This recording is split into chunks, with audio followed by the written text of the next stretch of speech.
The church has frequently avoided developing a framework for sexual ethics because many people are uncomfortable with the topic.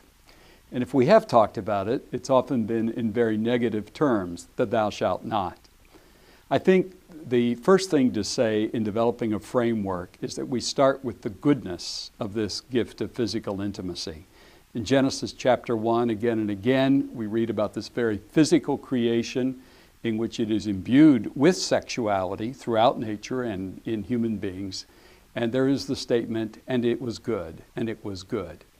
And I think the first thing we need to understand about developing a framework for a sexual ethic in the church is that this is a good gift of God, and any of the commands thou shalt not are really intended to protect that goodness. I think the second thing we need to say is that a sexual ethic needs to understand that God gave this gift for very specific purposes. I see four main purposes. One is the consummation of a marriage, which echoes Genesis chapter 2. The man and the woman come together and they are one flesh. Secondly is procreation, bringing children into the world. Thirdly is an expression of love. And finally is for pleasure. And a legitimate sexual ethic is one that incorporates those four purposes together, which is found in the marriage between a man and a woman.